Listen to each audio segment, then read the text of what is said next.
to sing you a little song. The old country song goes sort of like this. 3, 2, 1. I told you so. I told you so. Props ribbit, props ribbit, props ribbit. Y'all ready for my song? Hold on. I told you so. Oh, I told you so. 3, 2, 1. I told you so.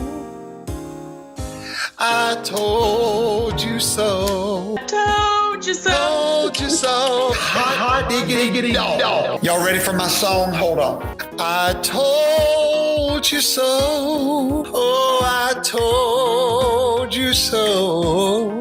I told him, I said, my mama's calling. I got to answer.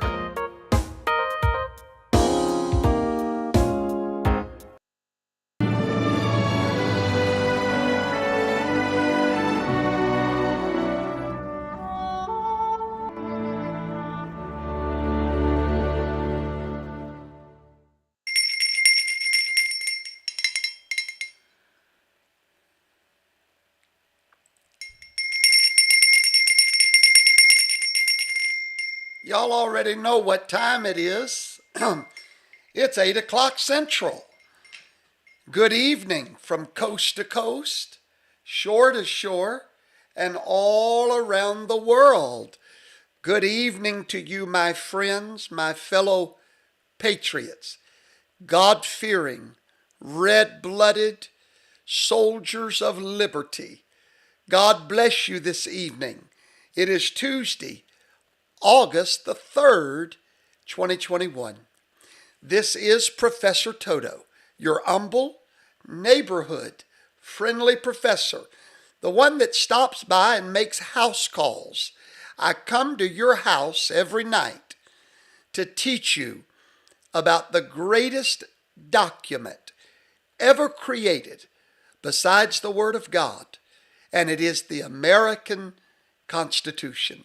Well, we're here tonight to bring you more lessons in liberty, and it is my delight to be with you.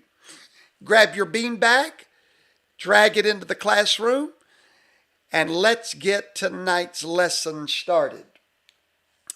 This evening, we are going to go back to the basics.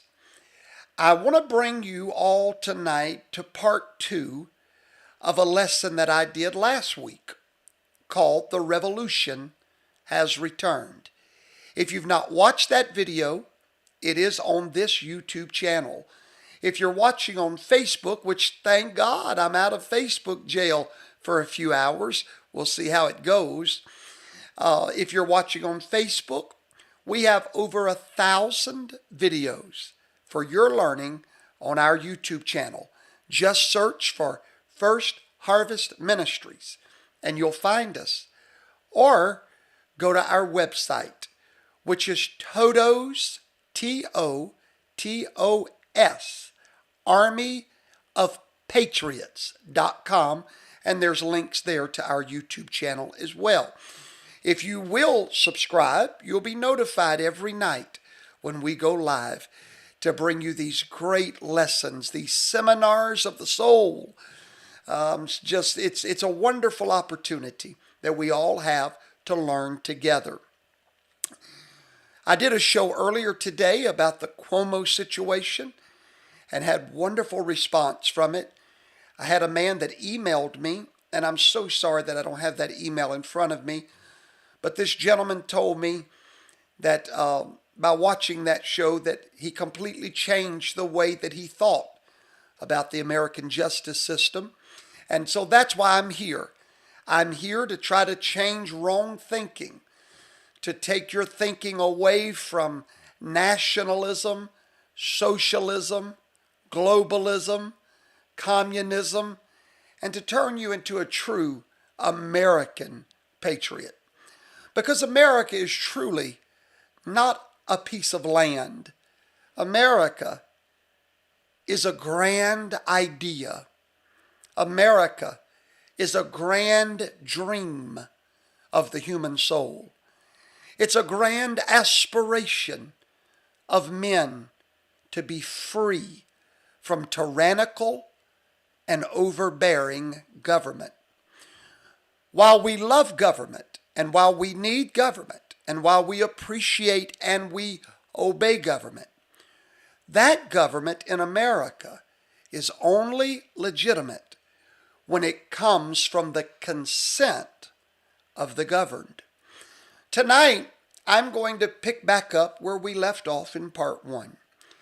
In part 1, I taught you that a revolution, the American Revolution, never began with weapons. That was the American War.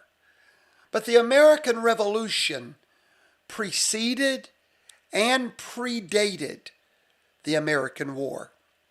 As a matter of fact, the American Revolution began years before the American War happened in the year 1776. You see that date to my left shoulder there? That is a powerful date in our history.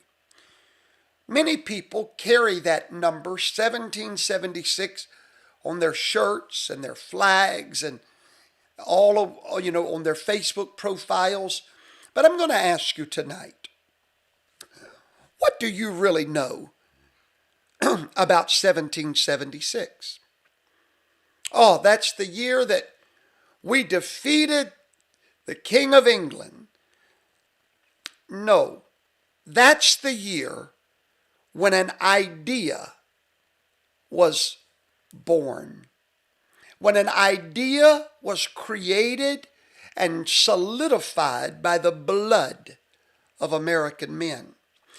Tonight, I'm going to teach you the spirit of 1776, what it's all about and what it's not about.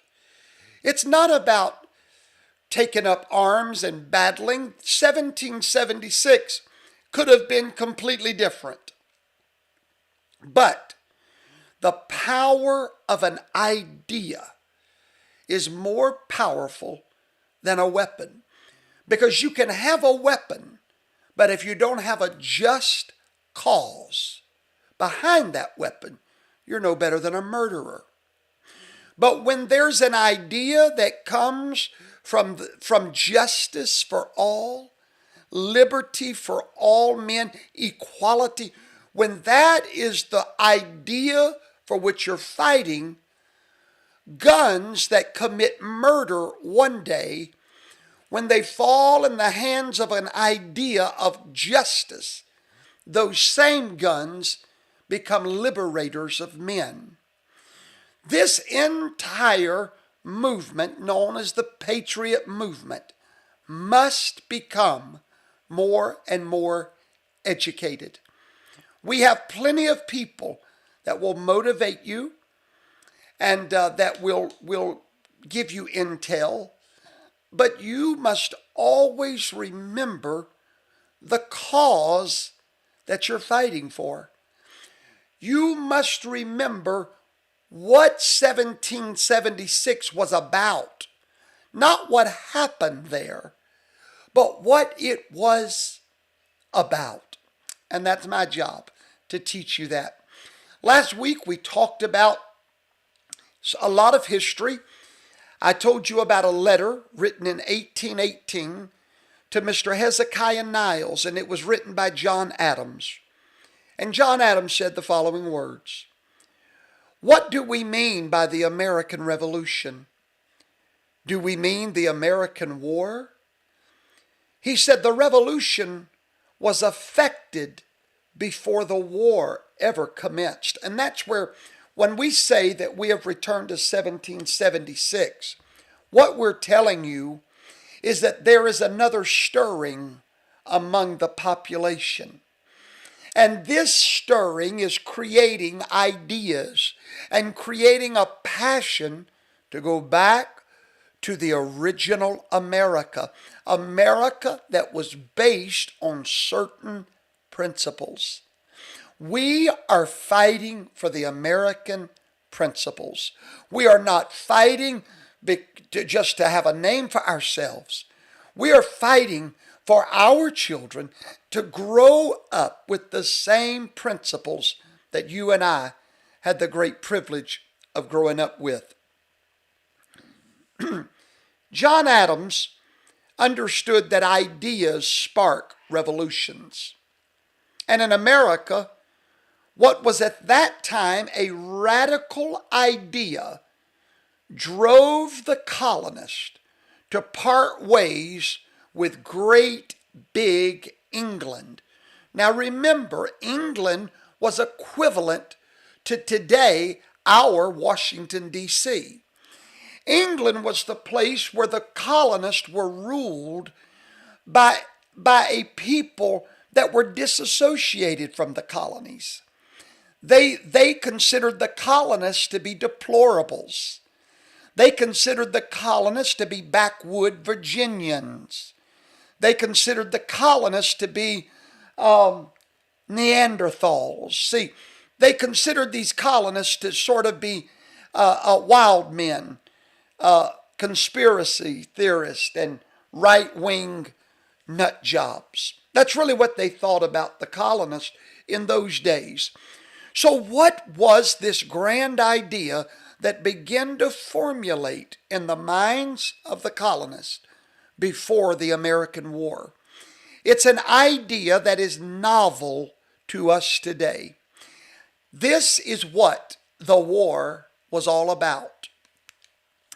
The war was the culmination of an idea that the government is not the boss of us. The idea was that every American man was a sovereign and independent citizen born with unalienable rights that no government gave him and no government could ever take away.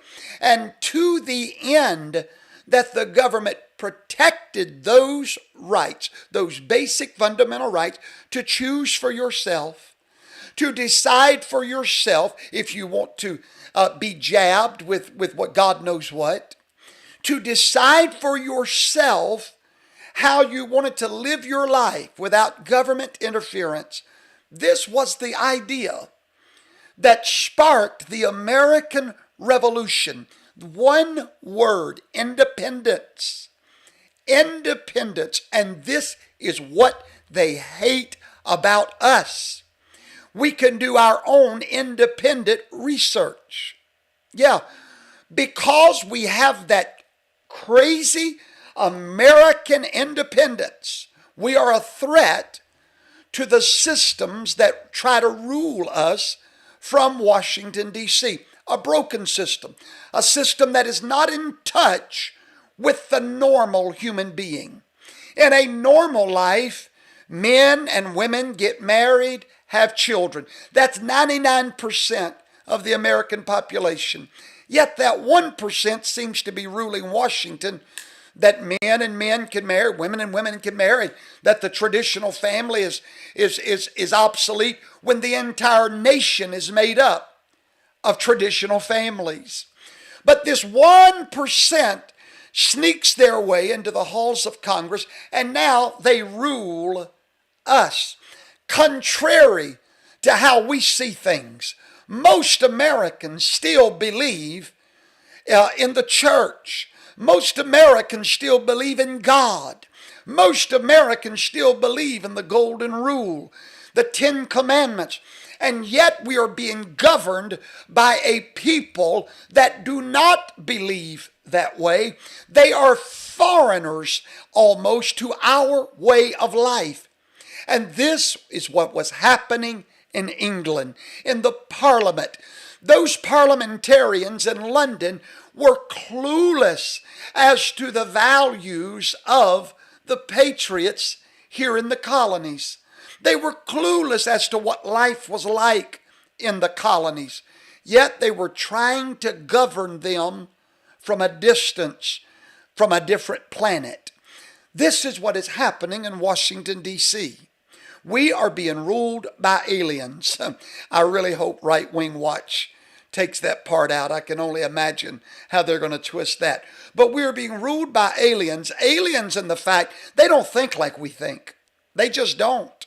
No, no, no, no. They don't think like we think. They think that illegal immigration is a wonderful thing. We think it's horrible. These people are literally aliens governing the non-aliens, if you will. These people are sitting up there, and I watch them sometimes and I shake my head. I roll my eyes. I've become a professional eye roller lately. Now, the idea was government is not the boss of us, but government is the servants of us. It's the same way in a church. We don't choose men to rule us in the church. We choose men to serve us. Men that will feed us the Word of God, care for us enough to tell us the truth. We choose men that want to serve. Government was created to serve the governed. When did they forget this? They need to be in class tonight. Government is to serve the governed. They are not there to be a ruling class. They are not there to be technocrats and to put us down and to make us feel less than them and to say that we now have a pandemic of the unvaccinated, as if we, the other humans in America, are not even people anymore. No, no, no, no. We have a new name. The unvaccinated, the undead. I mean, come on, really? Don't call me the unvaccinated. My name is Professor Toto, Shane Vaughn. I got a name. I'm not the unvaccinated just because I choose to live my life by the dictates of my own conscience. This is what started the American Revolution before the years 1776. Now, Thomas Jefferson thought that it was important to set the stage by making plain these revolutionary ideas as the colonies declared their split from England. But ultimately, the opening paragraphs of the Declaration of Independence were nothing but an expression of political principles. A statement of principles is great, but statements without action is no good. It won't work. Can you imagine the Declaration of Independence if they had not stood up to defend it? It would be a lifeless piece of paper. Ideas are good. To sit at home and have this idea that we want to return to America, that's great, but somebody's got to get in the battle. Somebody has got to take up proverbial arms, not literally, proverbial, by going to the halls of government, by showing up at every rally, by showing up at everything we can, every school board meeting. It's when you take the Declaration of Independence over here and you don't seal that declaration with action, you've done nothing. I'll explain it like this. The Bible says faith without works don't exist. That's why I laugh inside of my mouth when theologians want to debate with me and they want to argue with me that it's not there's no works. Well, let me tell you, brothers and sisters, you cannot have living faith unless those faiths are demonstrated through the evidence of work. James said, show me your faith by my works, I'll show you my works by my faith. We must understand that just believing in something will do nobody any good. Just saying you believe in 1776 without becoming soldiers of 1776 does this nation absolutely no good. When we understand that when faith is mixed with works, that is the evidence of faith. For those of you that are watching me in Toto's Army, for 9 months, many of you have made phone calls to senators that you never made before. You've emailed in places you've never emailed before. Why? You have come to the battle. This is the spirit of 1776. The American Revolution has returned. There is an idea being propagated across MAGA world. That idea is America first. That idea is the American principles that we are all supposed to believe in. Now the next question is this: what did 1776 produce? Now, when we begin to talk about the spirit of 1776, I challenge you tonight. You probably don't even realize the results of 1776. Now, this is where I really want to dig in tonight. The results of 1776 was not the United States of America. It was not one nation. It was not this conglomeration of states. No. The results of 1776 and the Declaration of Independence was the creation of 13 sovereign nations. Now I'm going to educate you. I want to read to you the last line of the Declaration of Independence. It says, "We therefore, the representatives of the United States of America, in General Congress assembled, appealing to God," separation of church and states, don't you love it? Don't you love that lie? Separation of church and state. In this declaration, they're appealing to God for the rectitude of our intentions, due in the name and by the authority of the good people of these colonies, not this nation. These colonies, underline that. These, pull out your Declaration of Independence. I keep them right here. Come on, pull it out. These colonies solemnly publish and declare that these united colonies are and of right ought to be, get ready, this is what 1776 produced. These colonies ought to be free and independent states or nations. Any idea for America that is anything contrary to state sovereignty and states' rights, anything contrary to that is not the results of 1776. It's another agenda. I'll put it to you like this. I taught a lesson in our church. It'll be up probably tonight. It's the two trees. I talked about the two trees in the Garden of Eden. How they look just alike, but their substance was totally different. America has two different messages going out in our schools and in our nation. One is the message of America, independent states, state sovereignty, home rule. That's American ideas. The other is this Kumbaya America, where everybody's provided for, everybody's taken care of. It's a dream without a clue is what it is. That's the other vision of America. One national government, one national system, one national land where we're all just part of this one great nation. That is not what 1776 produced. It produced free and independent states, not vassals of Washington, D.C.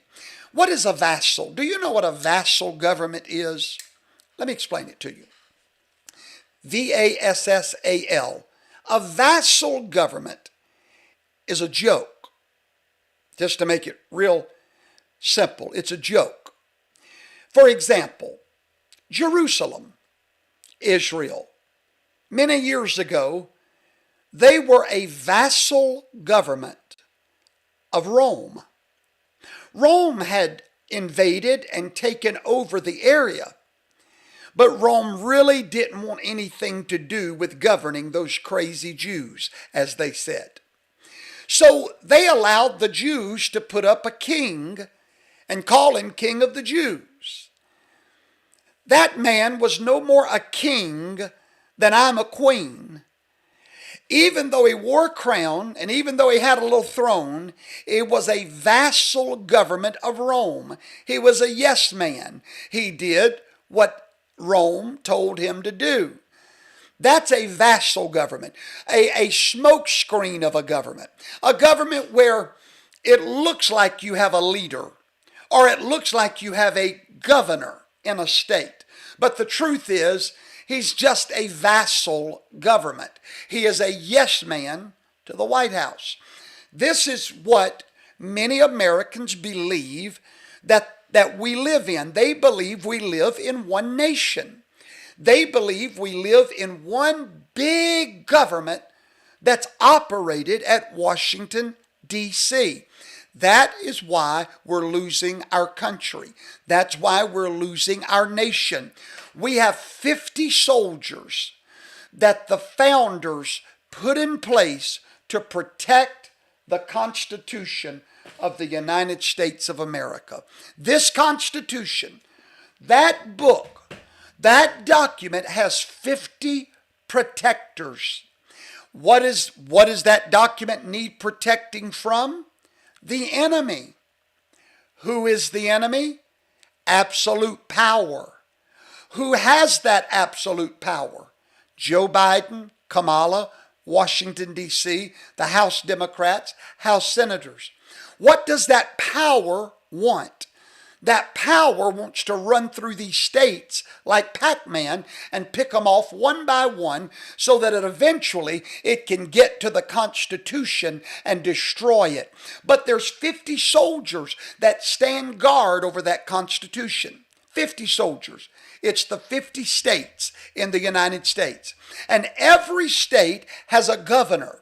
That governor is a king of his nation. These are sovereign, independent nations. The governor is supposed to be king of that nation, ruling with a parliament called the state legislature. They keep him in check, but he is the king.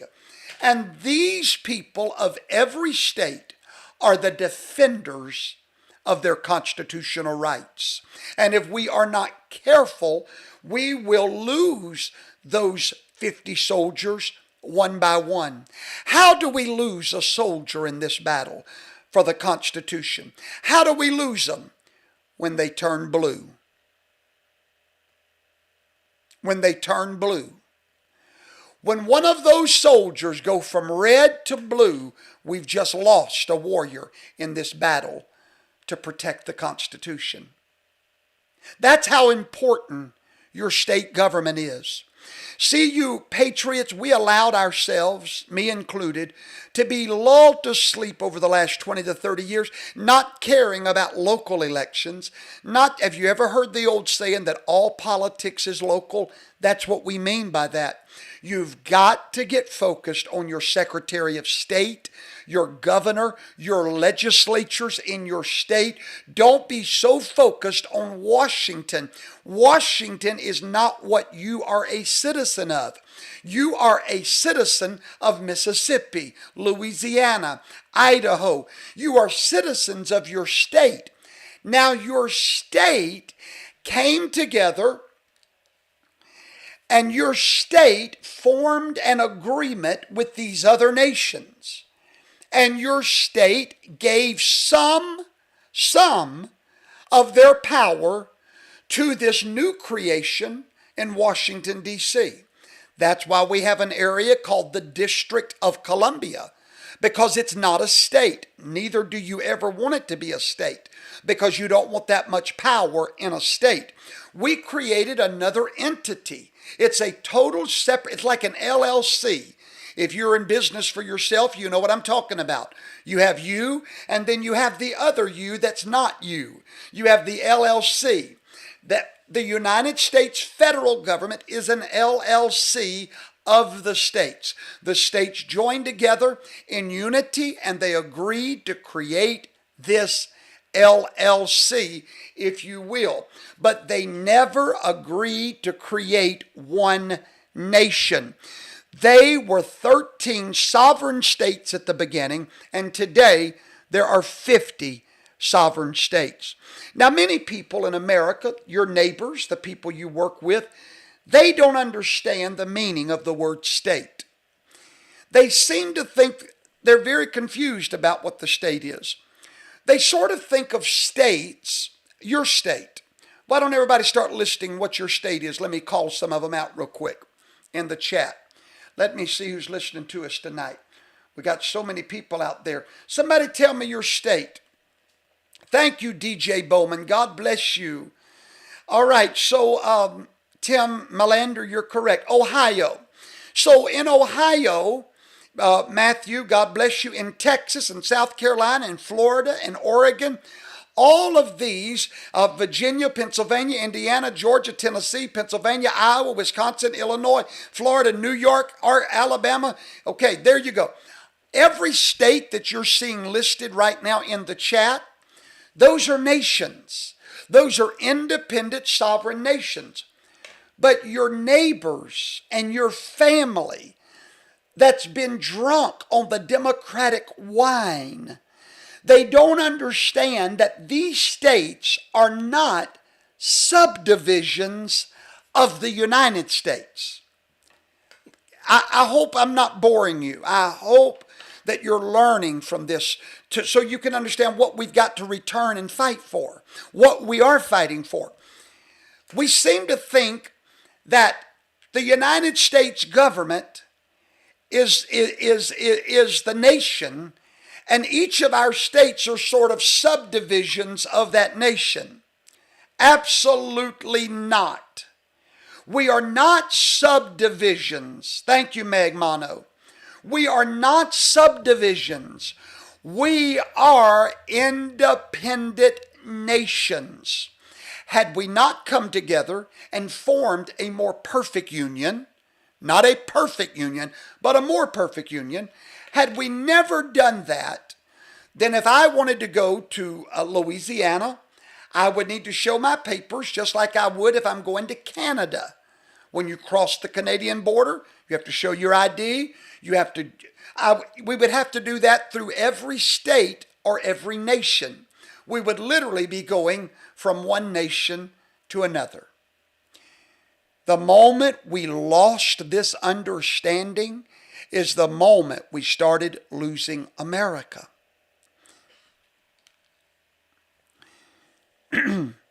Jefferson went on to write in the Declaration of Independence, as free and independent states, they have full power to levy war, conclude peace, contract alliances, establish commerce, and to do all other acts and things which independent states may by their right do. So let me break it down. He said these independent nation states, these independent countries can make war, they can collect taxes because they are a nation. They're not a nation within a nation. They are nations.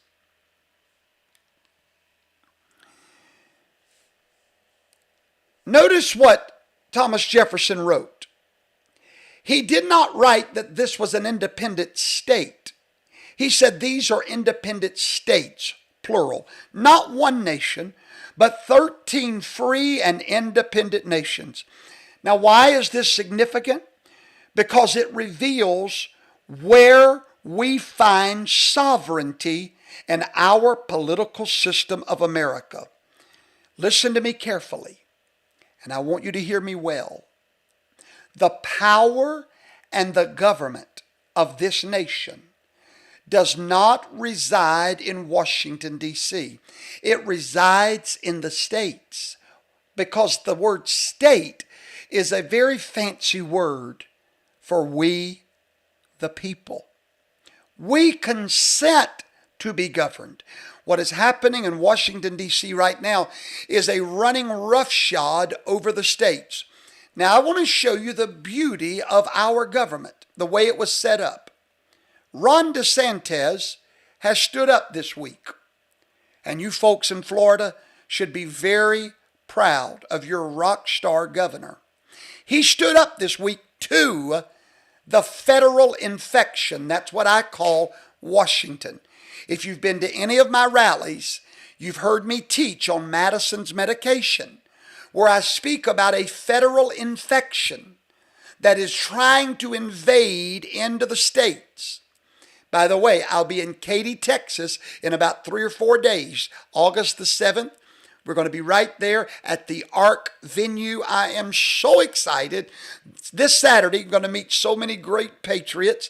If you live anywhere close, go register right now. It is free of charge. The Patriots Buying Club is paying for your ticket.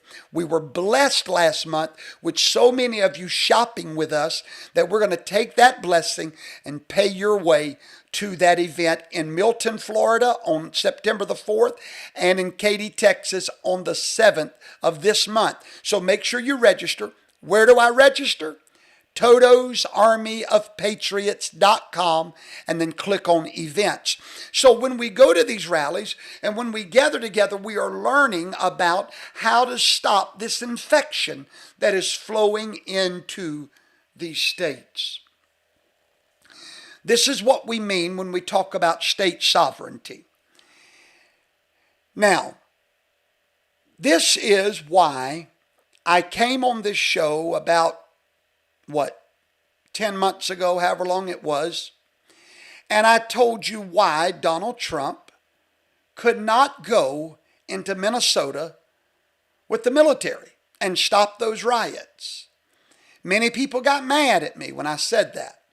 They didn't want to hear that because of state sovereignty. Thank God for state sovereignty. If Minnesota decides it wants to burn up to the ground, that is Minnesota's right to do. Now, we were able to go and protect federal property. But ladies and gentlemen, what I'm teaching you tonight, listen, please, get it. Let's try something. Let these words that I'm teaching you go past your ears and let it get into your mind. To understand what America is, a republic, a confederacy of states that have agreed to form a union among ourselves. And we created a third party to help those 50 states in conflict, whatever the case may be. We created that entity. You and I did. Our forefathers. We are the power in this nation. That's why I'm so strong for state sovereignty. Everything wants to be nationalized now. Everybody wants to nationalize elections. That's wrong. The moment you nationalize one thing, you'll nationalize another thing. You know, it's just like marijuana, and I'm not going to get into marijuana. I'm not going to argue that tonight. But everybody wants to nationalize that. I hate nationalization of anything because I'm a citizen of Mississippi.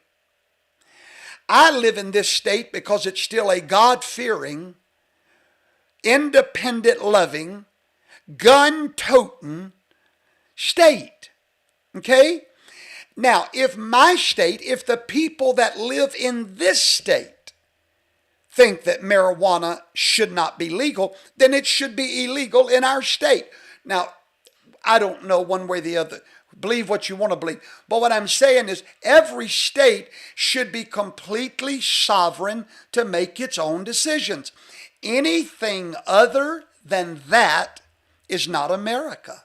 It's just not. It's not what we got in 1776. Now, if y'all want to recreate something, then that's fine. But if you love what they created, hallelujah, if you love what their blood sealed, I'm going to explain it to you like this. The New Testament is powerless without the shed blood of Yeshua the Messiah. It was the blood of Christ that sealed and gave power to the New Testament. It was the blood of those soldiers. There's one of them right there. On his knees before God, George Washington. It was the blood of those men that sealed the 1776 covenant. It is up to you and I to fight for that covenant until the day we die. It's up to you and I to fight for that covenant.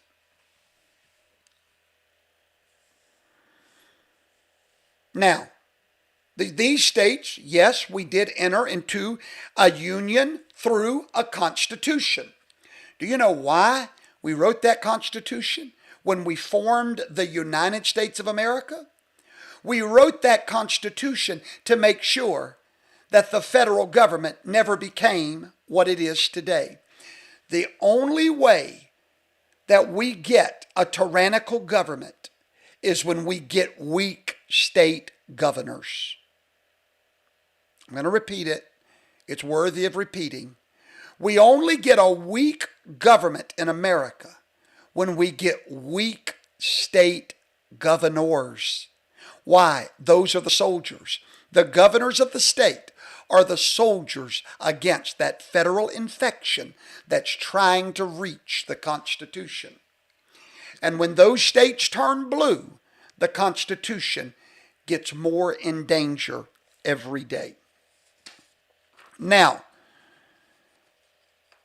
the federal government is not supreme. It never was, and it never shall be. It cannot be. The states are. The general government only exercises supremacy within the spheres delegated it to it by the states through the Constitution. Now, this is why the borders of the United States, going through Arizona and Texas, that's why Abbott said we're going to build our own borders. Why? That's his state. That's his state. That's his government. To protect his state is up to those people. If the federal government's not going to do it, he's going to have to do it to protect his state. And notice what he said in the Declaration of Independence. He said the powers of government may be reassumed by the states or by the people whensoever it shall become necessary to their happiness. What is one of our rights in America? The pursuit of what? Happiness. If masks don't make Mississippians happy, they have a right to reassume their power as an independent, sovereign state. We celebrate the 4th of July as the birth of a nation. In reality, it was the birth of 13 nations.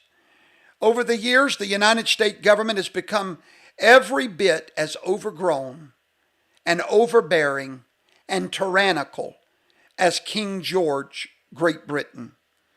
We should never lose sight of the fact that the American colonists did not fight to set up a new, bigger, and more awesomer government. I know it's not a word, but it fit. We didn't fight in 1776 to build a government that was bigger than England's government. More awesomer. I know it's not a word. I just say it so you'll text me and tell me it's not a word. What did they fight for? What is the spirit of 1776? They fought to be left alone. They fought for autonomy. They fought so you didn't try to tell parents how to raise their children. So you didn't come in to tell parents that it takes a village to raise a child. That's a lie from the pit of hell. It takes a mama and a daddy that'll get out of the village, go home, and care about those kids. That's all it takes. We fought for autonomy from overreaching government. That's what that 1776 was all about.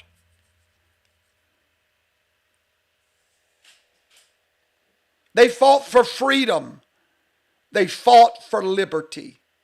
And ladies and gentlemen, my fellow patriots, we trample their legacy when we willingly take on the yoke of national government centered in D.C., the exact opposite of the spirit of 1776. Jesus Christ said, or I'm sorry, not Jesus Christ, the Apostle Paul said something. He said that when a man comes to know Christ and begins to follow Christ, and yet he continues to live a life of rebellion to God, he continues to live life his own way, he tramples on the blood of Christ. Do you know why he's trampling on the blood? Because the blood of Christ didn't come to create an excuse for you to keep living in rebellion to God. No, it came to forgive your past sin and to give you power to walk in obedience to God's word. And anytime you do the opposite of what that blood was shed for, you're trampling on the blood. In America, we trample on the blood of every one of those sons of liberty that's sleeping tonight in a grave somewhere in those England states. Yeah. Somewhere there's a grave marker tonight that says 1776 with some mama's baby in that grave, some mama's boy. His blood was shed for the covenant of 1776. Nothing else. He didn't die for a tyrannical government.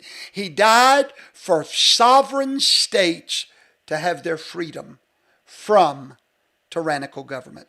And any time that you and I do not demand state government, anytime we don't demand the yokes from Washington to fall off of our shoulders, then what we have done just like Thomas Jefferson.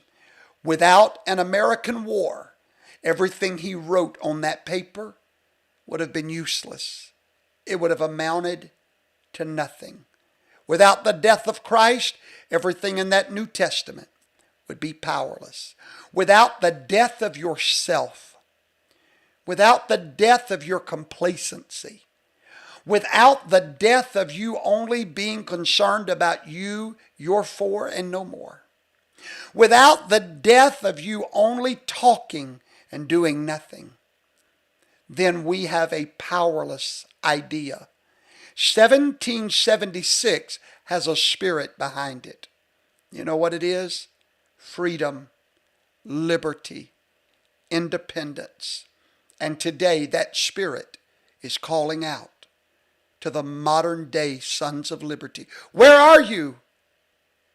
Are you out there tonight? There in your living room feeling powerless, like you can't do anything? When's the last time you was at a rally showing your support? When was the last time you said, okay, I'm done with it. Let me find my local Republican headquarters. Let me show up. When was the last time you saw the school board schedule for the meetings? When was the last time you went down to City Hall and talked to your local government or showed up for the City Hall meetings? When was the last time you showed up at the state capitol in your state to hold a sign? When was the last time the spirit of 1776 rose up in you? When was the last time you knew that your life was short and all that mattered is what you did for God and liberty? All that mattered is what you did for God and liberty. Liberty dies when your desire for it dies.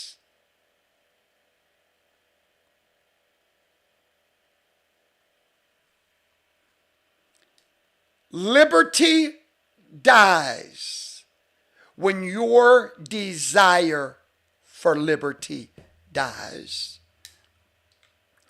They don't understand why we hate their mask. They can't fathom it. Do we think that we are independent, able to decide for ourselves? How dare we be so brazen? Just go with the flow. Unless that flow is leading me to live a quiet and peaceable life according to the dictates of my own conscience, that's not the America my parents gave to me. That's not the America my parents gave to me. Listen to me carefully. There are people tonight, and I will confess, that are dying in hospital beds from COVID-19 and its variant, so-called. I realize that. I'm not blind to that. I'm not careless of that. But none of those deaths will compare to the death of liberty, to the death of independence, and the death of freedom for all men.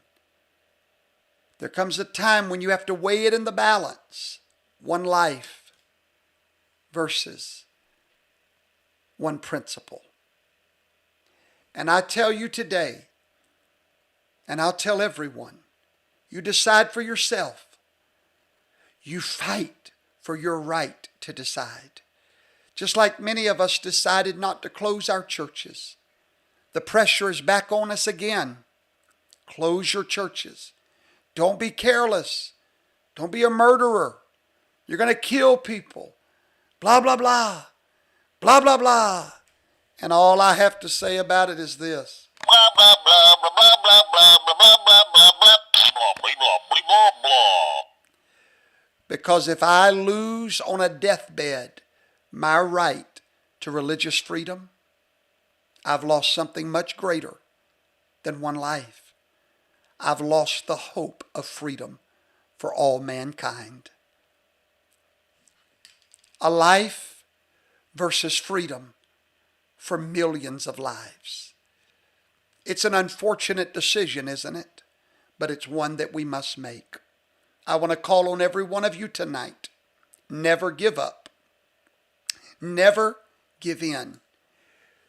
But if you don't remember the spirit of y'all need to forget that number 1776 if you're not going to know the spirit of 1776.